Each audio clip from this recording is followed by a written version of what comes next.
Good morning all of you. Chapter 4 Microeconomics Consumers Equilibrium Indifference Curve Analysis.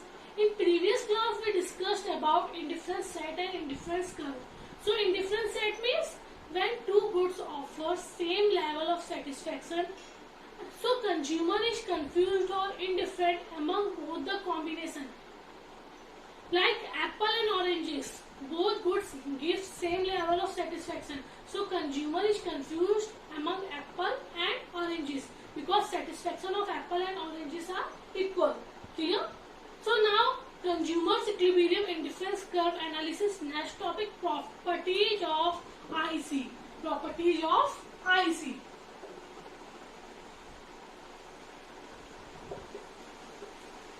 और properties of indifference curve. Indifference curve कल हमने पढ़ा क्या होता है, जब दो गुड्स हमें सेम लेवल का सेटिस्फेक्शन देते हैं तो एक कंज्यूमर कंफ्यूज हो जाता है कि वो कौन सा गुड को सिलेक्ट करे. उसी को हम क्या कहते हैं, इंडिफरेंस सेट. और जब इंडिफरेंस सेट को हम ग्राफ पे रिप्रेजेंट करते हैं, जब हम इंडिफरेंस सेट को ग्राफ और टेबल के थ्रू रिप्रेजेंट करते हैं तो वो किसमें कन्वर्ट हो जाता है, इंडिफरेंस कर्व. कुछ प्रॉपर्टी है आईसी की कि ऐसा होना चाहिए, ऐसा नहीं होना चाहिए. Number first, IC slopes downward. IC slopes downward. IC curve या इंडिफरेंस कर्व हमेशा कैसा होता है, नीचे गिरता हुआ होता है. हमने कल भी देखा था, ऐसा बना हुआ था आपका IC.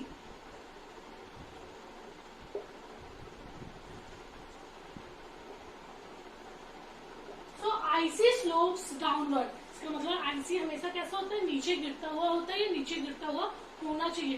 कभी भी कोई चीज डाउनवर्ड या नेगेटिव कब होती है, जब दो चीजों में इनवर्स रिलेशन होता है, मतलब एक बढ़ रहा है और दूसरा कम हो रहा है. कोई चीज अपवर्ड कब होती है, जब दो चीजों में पॉजिटिव रिलेशन होता है, मतलब एक बढ़ रही है तो दूसरी भी बढ़ेगी. Like price and supply. Price बढ़ती है तो सप्लाई भी क्या होती है, प्रोड्यूसर चाहते हैं उनका सामान और बिके तो प्रोड्यूसर सप्लाई भी बढ़ा देते हैं. और negative means like price and demand. Price बढ़ी, डिमांड कम, प्राइस कम, डिमांड ज्यादा. तो कोई भी चीज डाउनवर्ड तब होती है जब दो चीजें जो ग्राफ पे रिप्रेजेंट की जा रही है उनपे नेगेटिव रिलेशन है. नेगेटिव मीन्स अपोजिट, एक बढ़ रहा है दूसरा कम हो रहा है, एक कम हो रहा है तो दूसरा बढ़ रहा है. और कोई चीज अपवर्ड कब होती है, कोई चीज अपवर्ड कब होती है जब उनमें कैसा रिलेशन होता है, पॉजिटिव. और कोई चीज डाउनवर्ड कब होती है जब उनमें कौन सा रिलेशन होता है, नेगेटिव.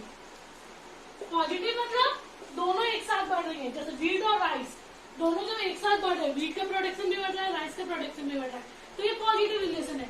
ग्राफ ऊपर की ओर जाएगा. पर व्हीट के प्रोडक्शन के लिए हमें राइस के प्रोडक्शन को कम करना पड़ रहा है, या राइस के प्रोडक्शन को बढ़ाने के लिए हमें व्हीट का प्रोडक्शन कम करना पड़ रहा है. तो हमारा स्लोप कैसा होगा, डाउनवर्ड होगा, क्योंकि दोनों चीजों में कैसा हो गया, इनवर्स रिलेशन. मतलब एक चीज हम व्हीट बढ़ा रहे तो राइस को सेक्रीफाइस कर रहे, या राइस बढ़ा रहे तो व्हीट को सेक्रीफाइस कर रहे. तो जब दो चीजों में नेगेटिव रिलेशन होता है तो वो स्लोप हमेशा कैसा होता है, डाउनवर्ड. और हमने कल ही ग्राफ में देखा, हम एप्पल्स को बढ़ा रहे थे, एप्पल्स और ऑरेंजेस का हमने एग्जांपल लिया था. जब हम एप्पल्स को बढ़ा रहे थे तो ऑरेंजेस को हमें क्या करना पड़ रहा था, कम करना पड़ रहा था. एप्पल 1 2 3 4 थे तो ऑरेंजेस कितने थे, 10 7 5 4. याद है कल वाली टेबल. तो जब हम जैसे जैसे हम एप्पल्स को बढ़ा रहे थे ऑरेंज को क्या कर रहे थे, कम कर रहे थे. तो ये इंक्रीज हो रहा है और ये डिक्रीज, इंक्रीज डिक्रीज. कैसा रिलेशन हो गया, नेगेटिव. एक बढ़ रहा है दूसरा कम हो रहा है तो कैसा रिलेशन हो गया, नेगेटिव. तो जब दो चीजों में इनवर्स रिलेशन होता है, यहाँ पे इनवर्स रिलेशन है, एक बढ़ा दूसरा कम हुआ, तो वो स्लोप हमेशा डाउनवर्ड होता है. और पीपीसी में भी यही रूल फॉलो होता है. हमारी पॉकेट मनी, हमारी सैलरी कैसे होती है, लिमिटेड. तो अगर हमें एक को ज्यादा परचेज करना है या किसी गुड को ज्यादा परचेज करना है तो दूसरे गुड को हमें क्या करना पड़ेगा, सैक्रिफाइस करना पड़ेगा. तो एक चीज को बढ़ाने के लिए दूसरी चीज जब सैक्रिफाइस की जाती है, क्या आप बोल सकते हैं दोनों गुड्स में जब नेगेटिव रिलेशन है तो वो स्लोप हमेशा डाउनवर्ड होता है. इसी में भी हम यही देखते हैं कि एक चीज बढ़ाने के लिए, क्योंकि क्या है, हमारे जो रिसोर्सेज है, रिसोर्सेज मतलब यहाँ पे आ जाती है आपकी सैलरी, पॉकेट मनी. सैलरी आप लोग कमरों में नहीं कमा रहे, या आपके जो मतलब कि खत्म ही नहीं होती, ऐसी सैलरी कोई नहीं कमाता. सैलरी कैसे होती है, लिमिटेड. तो लिमिटेड सैलरी के कारण एक चीज अगर हम ज्यादा कंज्यूम करेंगे तो दूसरी चीज को हमें सैक्रिफाइस करना पड़ेगा. इसीलिए आईसी कैसा होता है, डाउनवर्ड स्लोप. क्योंकि यहाँ भी एक यही रूल फॉलो हो रहा है कि we must sacrifice some units of other goods when we increase some units of one good. Clear? So first property, IC slopes downward due to inverse relation of both the goods. When we increase one good, we must sacrifice some units of other good. Clear?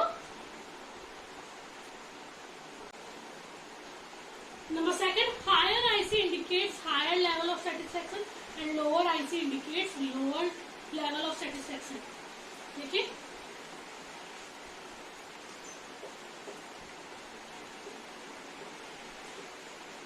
नाम दे देते IC1, IC2, IC3 and IC4. Apples, oranges.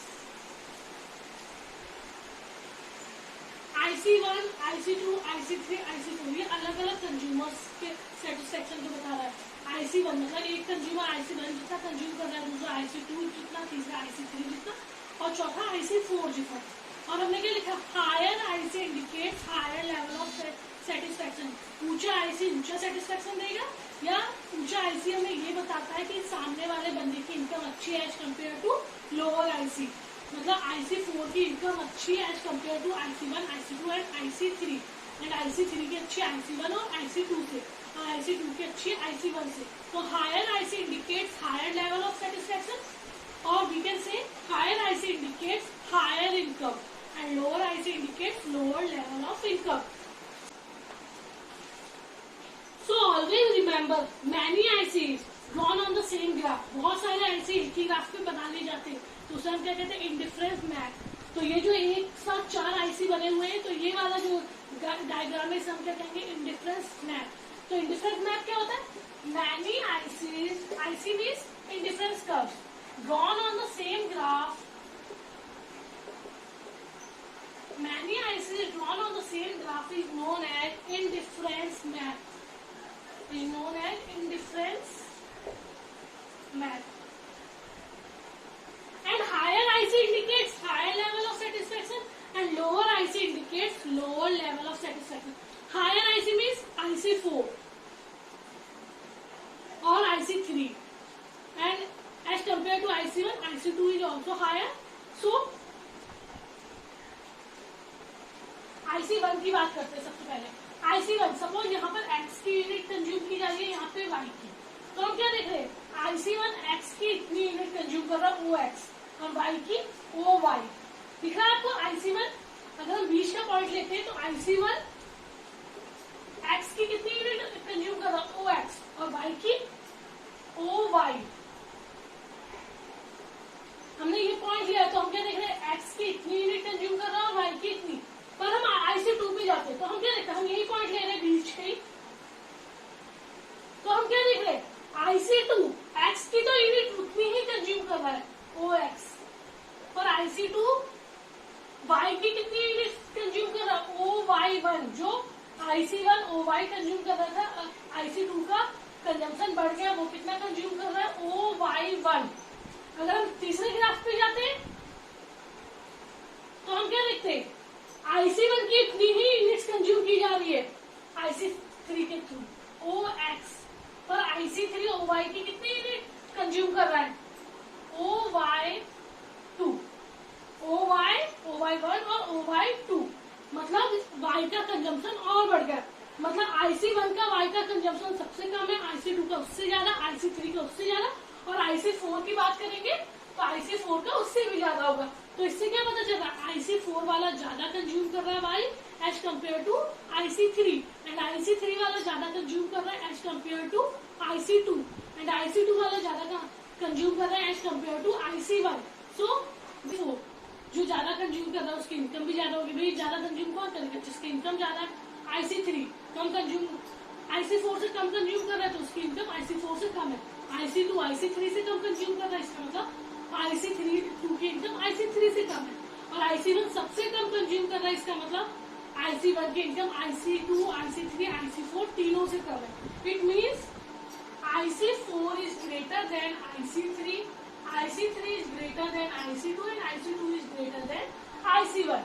So graph indicates or graph represent that higher IC indicates higher level of satisfaction or higher level of consumers income.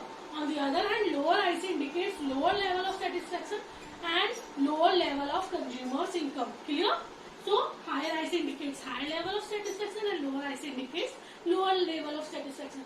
अगर ऊंचा IC इसका मतलब consumer की income ज्यादा है, क्योंकि हमने देखा अगर आईसी ऊंचा है तो वाई की वो ज्यादा यूनिट्स कंज्यूम कर रहा है। वहीं अगर आईसी आपका कम है या नीचे साइड है तो इसका मतलब है वो कम यूनिट्स कंज्यूम कर रहा है, तो उस बंदे की इनकम भी क्या होगी, कम होगी। Clear all of it.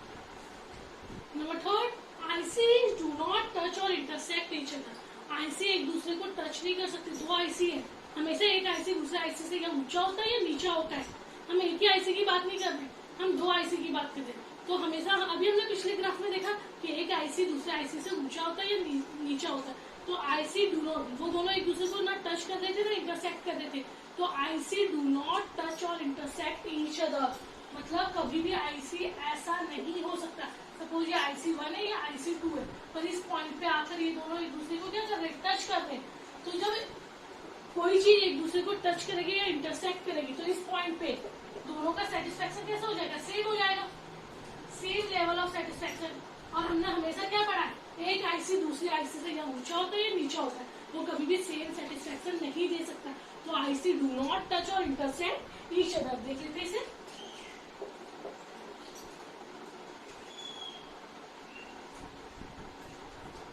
IC do not touch और इंटरसेक्ट ईच अदर। आईसी कभी भी एक दूसरे को टच नहीं करता और इंटरसेक्ट नहीं करता है। हमें मान लेते हैं ये ए पॉइंट है, ये बी है और ये सी है। क्लियर। सो हमने 3 पॉइंट ले लिए। आईसी 1 पे ले लिया हमने A and C, and IC 2 पे ले लिया A and B. Clear. So higher IC indicates higher level of satisfaction and lower IC indicates lower level of satisfaction. तो क्या होना चाहिए, आईसी को इंटरसेक्ट तो करना ही नहीं चाहिए। हम ये मान लेते हैं A and B point, A and B are on the same IC, that is IC 2। A and B एक ही आईसी पे, और वो कौन सा IC, IC 2। And A and C are on the same IC, that is IC 1। A and B किस पे है, आईसी 2 पे, और ए एंड सी किस पे, आईसी 1 पे। कौन सा पॉइंट है, ए एंड सी। और हमने कल ही पढ़ा है एक आईसी पे सारे पॉइंट्स इक्वल होते हैं। कल हमने ग्राफ बनाया ना, A B C D equal थे, और एक आईसी पे जितने पॉइंट्स होते हैं, क्योंकि आईसी का मतलब है कि सारे पॉइंट्स हमें इक्वल लेवल का सेटिस्फेक्शन दे रहे। तो आईसी 1 पे कौन से पॉइंट है, ए एंड सी। तो ए एंड सी दोनों एक दूसरे के क्या होंगे, ए इक्वल टू सी। क्योंकि जब दो चीज एक ही आईसी पे होती है, दो पॉइंट्स एक ही आईसी पे होते हैं, उनसे मिलने वाला सेटिस्फेक्शन सेम होता है। चाहे आप ए कंज्यूम करें, जैसे कल था, चाहे ए कंज्यूम करे, चाहे बी कंज्यूम करे, चाहे सी कंज्यूम करे, चाहे डी, सबसे मिलने वाला सेटिस्फेक्शन सेम था, क्योंकि सब कोई एक ही आईसी पे थे। इसी तरह यहाँ पे हम देख रहे हैं एक आईसी पे कौन सा पॉइंट है, ए एंड सी। तो ये कैसा सेटिस्फेक्शन दे रहे हैं, इक्वल सेटिस्फेक्शन दे रहे हैं। भाई आईसी 2 की बात करें तो ए एंड बी दो पॉइंट्स है आईसी 2 पे, तो हम ये बोल सकते हैं ए इक्वल टू बी है, क्योंकि भाई जो भी पॉइंट्स होंगे आईसी 2 पे वो भी कैसा सेटिस्फेक्शन ऑफर करेंगे, इक्वल लेवल ऑफ सेटिस्फेक्शन।